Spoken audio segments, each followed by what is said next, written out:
Media మిత్రులందరూ నమస్కారం.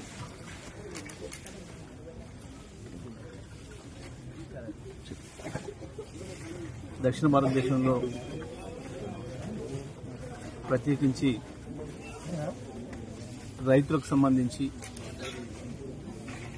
అదేవిధంగా ప్రజలందరూ భాగస్వాములై చేసుకునే పండుగ భోగి మంటలు. ఈ 3 రోజులు భోగి కావచ్చు, కనుమ కావచ్చు, మకర సంక్రాంతి కావచ్చు, ప్రజలు వాళ్ళ కోరికల్ని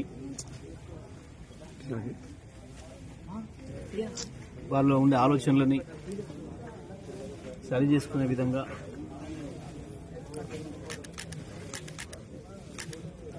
చెడు ఆలోచనలు పోయి వాటన్నిటిని కూడా మంటల్లో కాల్చేసి ఒక మంచి ఆలోచనలు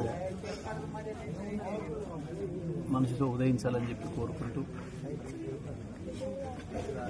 ఈరోజు ప్రారంభించే ఈ భోగి మంటల కార్యక్రమం సూర్యాపేటలో ప్రతి సంవత్సరం జరుపుకుంటున్న విధంగానే ఈ సంవత్సరం కూడా ఇక్కడ మనం గండూరి పవన్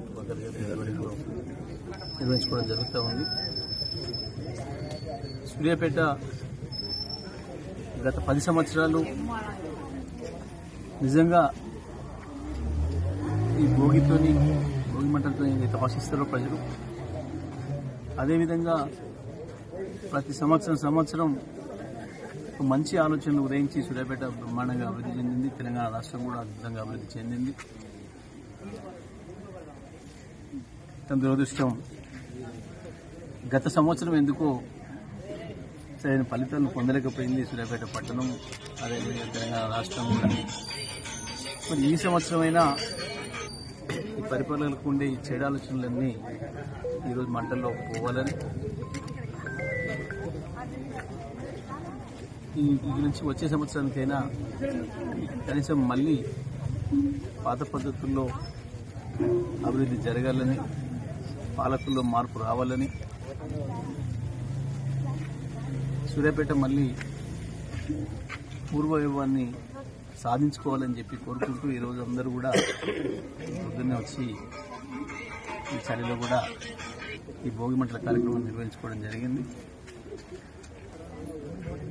మరి వచ్చిన కొత్త వరి వంగడాలు, ఇతర వంగడాలన్నింటినీ కూడా అందుబాటులోకి తీసుకొచ్చుకొని మంచి పంటలతోనే సంతోషంగా ఈ కార్యక్రమాన్ని చేసుకోవాల్సింది. కొంత ఇబ్బందులు ఎదురైతే ఉన్నాయి. ఇప్పటికే నీళ్ల విషయంలో గతంలో ఏదైతే మేము చేసినామో ఆ పద్ధతుల్లో నిర్వహణ చర్యలు లేక కొన్ని ఇబ్బందులు వస్తూ ఉన్నాయి. కనీసం ఈ సంవత్సరమైనా ఆ కష్టాలను తొలగిపోవాలని, మళ్ళీ యథావిధిగా కేసీఆర్ గారి పరిపాలనలో ఎట్లయితే ఉండనో అదే పద్ధతుల్లో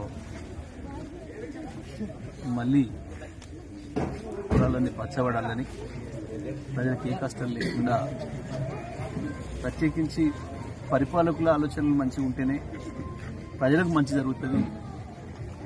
కాబట్టి పరిపాలకుల ఆలోచనలు, చెడు ఆలోచనలు అన్నీ కూడా ఇవాళ మా సూర్యాపేటలో తీసుకొచ్చి ఆ భోగి మంటల్లో తగలబెట్టేసేసి మంచి ఆలోచనలు కోరుకుంటూ సూర్యాపేట ప్రజలందరూ కూడా ఈరోజు ఈ భోగి మంటల కార్యక్రమం పాల్గొనడం జరిగింది.